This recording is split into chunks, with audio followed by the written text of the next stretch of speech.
Alors bonjour à tous, ça me fait plaisir de prendre quelques minutes de mon temps pour vous parler de deux publications qu'on a maintenant au Québec. Mais la première était déjà publiée en France depuis quelque temps, mais c'est nouveau pour nous au Québec.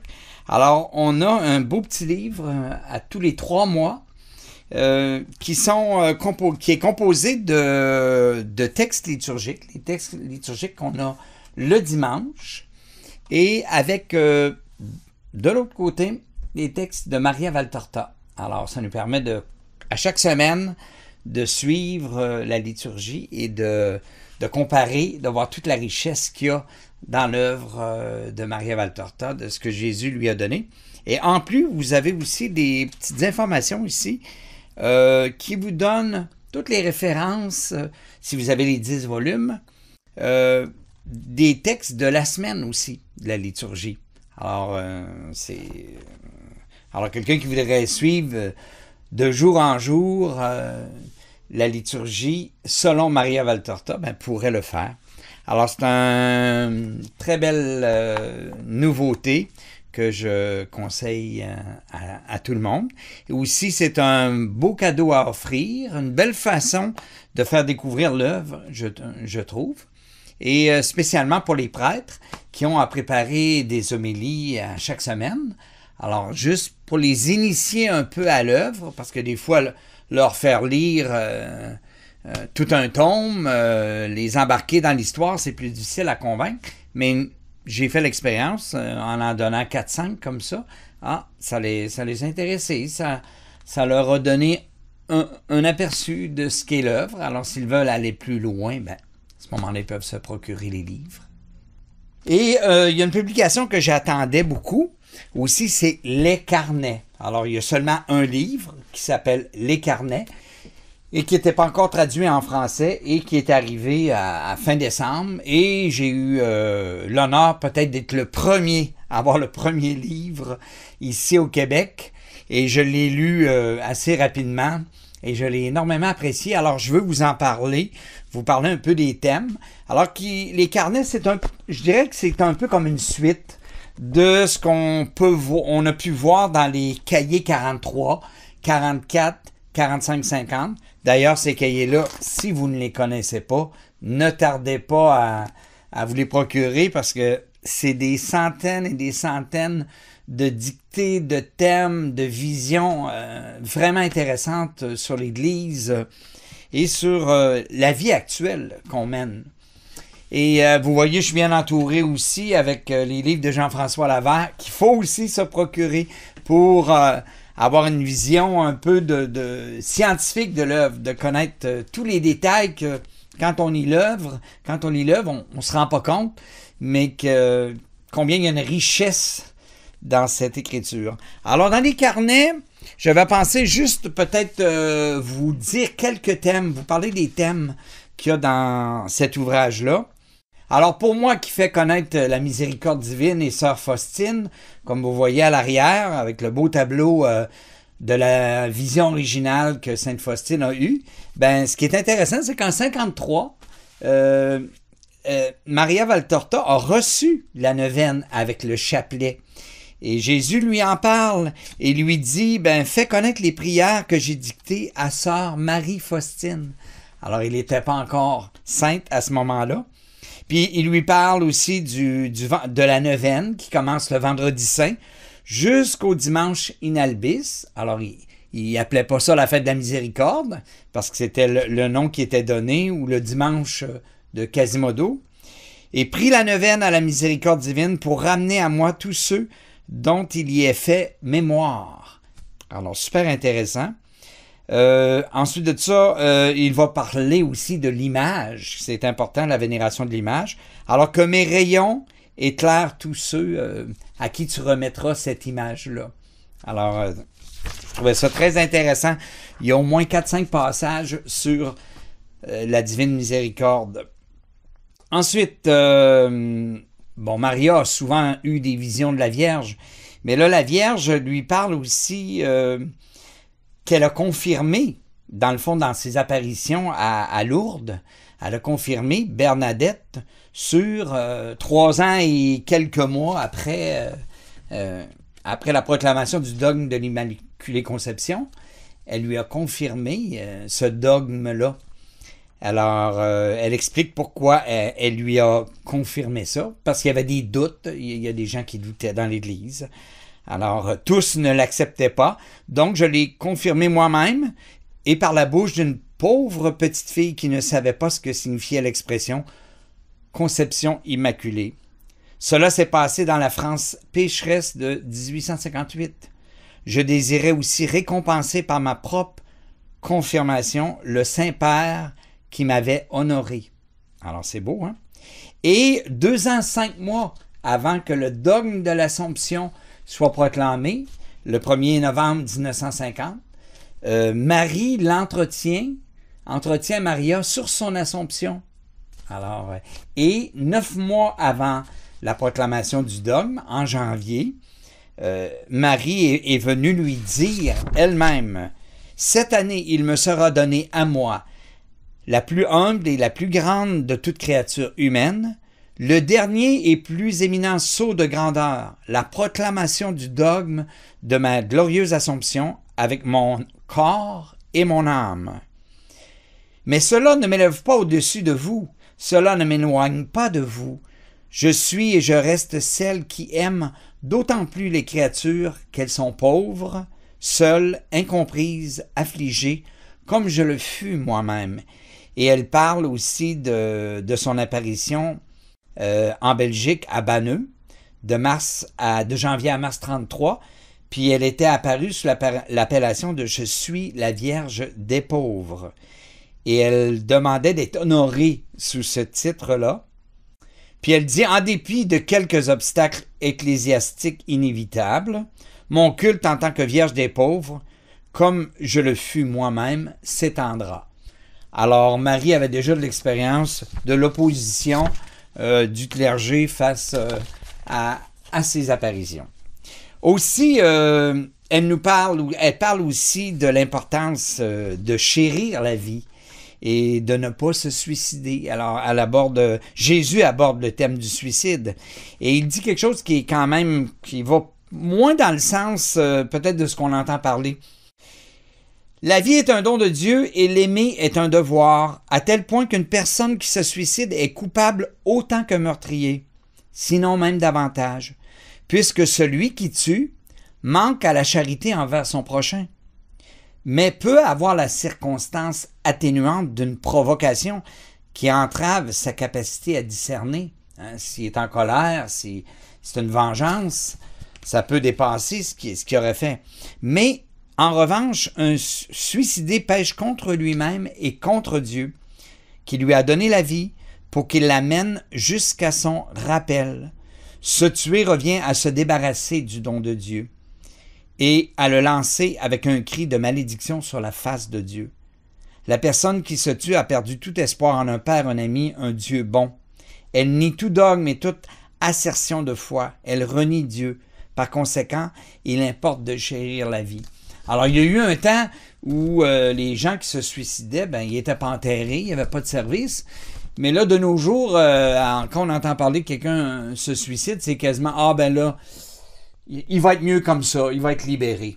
Alors, c'est pas si sûr. Alors, c'est sûr qu'il y a des gens qui vont certainement vivre un temps de purification en purgatoire, mais il y a des gens, et Jésus le spécifie dans l'œuvre, qui se donnent par leur suicide, parce que c'est vraiment un acte pleinement conscient et c'est un choix, c'est une négation de Dieu aussi. Alors, à un autre endroit, Jésus parle de sa mère et il dit « Moi, j'étais déjà suffisamment décrit dans l'Évangile, où se trouve le minimum suffisant pour le salut des cœurs. Mais Marie, ma mère, était peu connue. Sa figure n'était esquissée que par quelques lignes incomplètes qui laissait dans l'ombre une trop grande partie de sa personnalité. Moi, j'ai voulu vous la révéler. C'est pourquoi je t'ai donné cette parfaite histoire de ma mère, etc., etc. » Alors, une des raisons de l'œuvre, c'est de donner une parfaite histoire de sa mère. Aussi, on apprend comment Maria a souffert beaucoup et même Jésus a souffert beaucoup à cause des pères servites de Marie qui étaient censés diffuser l'œuvre et qui tardaient à la diffuser. Alors, ça a été vraiment une croix et Jésus en souffrait. Et même le père spirituel de Maria Valtorta, le père Migliorini, qui à un moment donné, s'est mis progressivement à douter de l'œuvre et qui a fait souffrir beaucoup Maria, a nui à l'œuvre. Et il y a un autre père aussi, Cordovani, qui a nui beaucoup à l'œuvre. Alors, à un moment donné, Maria les a vus les deux, pas dans la même période, mais en purgatoire. Et Jésus explique pourquoi ils sont en purgatoire. Entre autres, le père Migliorini, pas parce qu'il était un mauvais prêtre, mais il dit qu'il y avait comme deux personnalités en dedans de lui. Il dit il avait toute une part de bien qui lui a permis d'être un prêtre modèle, mais plus profondément, il avait des tendances qui le portaient à s'obstiner et à se rebeller contre les volontés et les ordres de Dieu. Il ne s'est pas plié à mon travail, il a voulu agir tout seul, en restant sourd à la réalité qui venait de mon mode d'action, opposé au sien. Il avait en lui à la fois le masque et le vrai visage. Le masque est désormais tombé devant moi dans le jugement particulier. Et l'autre prêtre, le père Cordovani, alors elle est étonnée de le voir, puis Jésus lui dit, tu vois, tu le reconnais, il est là, et il y restera très, très longtemps, pour le seul motif qu'il nous a combattus, moi, toi et l'œuvre, et qu'il agit contre la sagesse, la charité et la justice. Note ce que tu vois brièvement, ainsi que mes paroles avec la plus grande exactitude, car c'est la vérité pour celui que tu vois et pour beaucoup de ceux qui ont agi ou agiront comme lui. Alors, un petit avertissement à ceux qui combattent l'œuvre et qui lui nuisent et qui ne prennent pas le temps de lire cette œuvre-là. Jésus aussi parle à un moment donné aussi des traductions strictement littérales de la Bible et qui nuisent finalement à la Bible. Et il dit, « Voici 20 siècles que vous n'avez pu combler ces lacunes d'une lumière qui soit acceptable par des esprits toujours plus ouverts et toujours plus tentés par Satan, qui me hait, et que vous n'avez su rectifier des expressions impropres dans la Bible, comme Joseph ne la connut pas jusqu'au moment où elle enfanta. » Alors cette traduction-là donne à penser que après que Marie a enfanté, il l'a connue. Ensuite, le premier-né de Marie, donnant à penser qu'elle a eu d'autres enfants.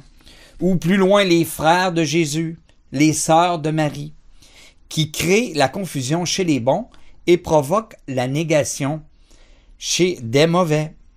Ces lacunes que vous n'avez pas su combler ou ces mots impropres que vous n'avez pas su remplacer avec audace, mais saintement, pour sauver la foi et empêcher schisme et hérésie, moi, après 20 siècles, à la veille du temps de l'Esprit, du grand combat entre les ténèbres et la lumière, je suis venu les faire disparaître. Je suis venu à la défense de la vérité, de la vie de l'Église et de la voix de Dieu que trop de personnes ont oublié. Et vous mettez des entraves. Vous empêchez que l'œuvre soit publiée et connue.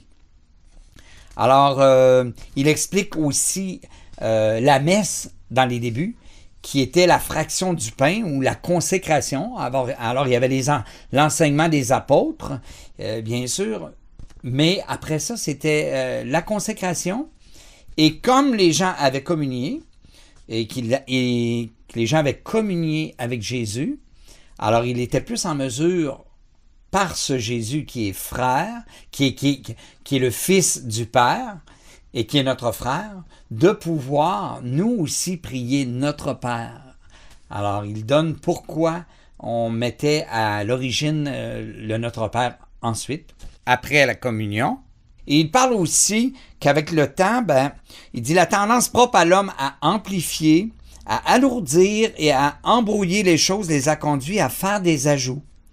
Et à amplifier, alourdir et même embrouiller, surtout pour les petites âmes, la si belle et simple fraction du pain initial et l'assemblée des catacombes si divinement inspirée. Alors, on a voulu des fois pour donner comme une espèce d'éducation de la foi, quand il y avait des hérésies concernant la divinité ou l'humanité du Christ, alors on faisait une prière qui parlait de la Trinité, tout ça, pour que les gens en même temps entendent la doctrine. Alors on a ajouté ça, ce qui fait que la messe actuellement, moi personnellement, des fois je trouve qu'il y a des lourdeurs, on pourrait prendre un peu plus de temps d'adoration durant la messe. Ça pourrait être centré plus sur la consécration. Et pour avoir un temps d'agapé fraternel comme il y avait au début, qui est exclu dans bien des messes, presque toutes les messes où je vais, après la messe, les gens s'en vont. Alors, il n'y a plus cet aspect-là de communauté. Alors, rapidement, je termine en nommant juste d'autres thèmes. Il va parler de la réincarnation. Il va parler de la damnation de Judas, qui était voleur avant d'être traître, de la magie, du satanisme, la possession appelée maintenant médiumnité. Il dit « J'ai en horreur les médiums, je les maudis ». Enseignement sur le Notre Père, l'Ave Maria, la vie des humains qui ne pensent jamais à l'au-delà, l'heure de la mort, sur les autres religions, sur ceux aussi qui font partie de l'âme du Christ, ceux qui, dans le fond, vivent l'Évangile sans le connaître, mais qui le vivent quand même. Aussi la mère de Maria, on a vu dans les cahiers, Maria a vu à quelques reprises sa mère en purgatoire, et même la dernière fois, elle l'a vu lors du 6e anniversaire de sa mort. Alors dans les carnets, elle a entendu sa mère pleurer après 2 ans en purgatoire. Elle donne ce qu'elle a vu. On parle aussi des apparitions de Marie en Italie, à Tréfontaine, à un athée qui voulait même assassiner le pape. Alors, elle a vu souvent la Vierge de Fatima qui lui apparaissait. Ensuite de ça, elle dit, un moment donné, Jésus dit, « Mon Église ne sera frappée que par l'Église, les nouveaux Judas. » Alors, quand on voit tout ce qu'on entend parler de pédophilie des prêtres dans l'Église, alors il y a des choses qui sont comme annoncées déjà, comment il y aurait des attaques de l'Église, mais faites de l'intérieur de l'Église. Un bel enseignement sur le prologue aussi de Saint Jean, sur Saint Jean le Baptiste. Ensuite de ça, Marie qui ignorait sa destinée de maternité divine, qu'elle a été aussi méprisée par sa parenté.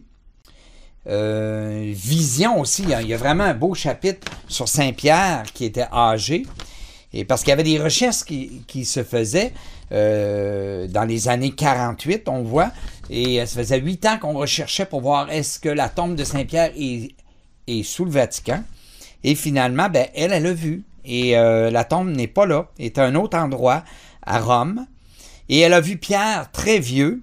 Elle dit « Jamais je ne l'aurais reconnu dans ce vieillard croulant et décharné, épuisé par l'apostolat. Dans sa maigreur, ses traits sont devenus nobles, son regard doux, il s'est spiritualisé. » Alors c'est le fun d'entendre parler de Saint-Pierre qui est devenu noble et avec un regard doux, parce que des fois on oublie, on présente les personnages de l'Évangile, on entend parler de Saint-Pierre un peu toujours avec les mêmes clichés, comme si ces êtres humains-là, pendant 30 ou 40 ans de ministère, n'ont pas évolué et ne sont pas devenus des grands saints. Alors ils ont certainement amélioré leur comportement de vie, travaillé leur tempérament. Il y a une lettre aussi à Pie XII où Jésus lui dit « L'enfer progresse selon que l'Église perd sa sainteté. » Aussi un enseignement sur l'Église quand elle tait les injustices, qu'elle ne dénonce pas les injustices. Une vision de Marie, je suis la mère et la médiatrice de toute grâce. Et surtout aussi, surtout le mal qu'allait produire le communisme. Alors, on est après la guerre, là, mais quand on regarde l'histoire, on voit les millions de morts qu'il y a eu. Alors Jésus lui donnait des images, des visions pour montrer combien le communisme allait nuire à l'humanité. Alors, c'est un peu ça. Alors, j'espère que ça vous a donné le goût. Et je veux vous dire aussi que dans les carnets, dans les cahiers, ce que je viens de vous dire des carnets, on multiplie ça par à peu près, je dirais 6, 7, 8 fois, tellement il y a des enseignements de ce genre qui nous renseignent sur, je dirais, sur toute la doctrine de l'Église. Alors, c'est ça qui est magnifique à découvrir. Puis ça, c'est sans compter, bien sûr, les 10 tomes de toute la vie de Jésus. Alors, j'espère que ça vous a éclairé un peu. Et je vais laisser les coordonnées aussi pour comment se procurer ces livres-là. Alors, je vous remercie.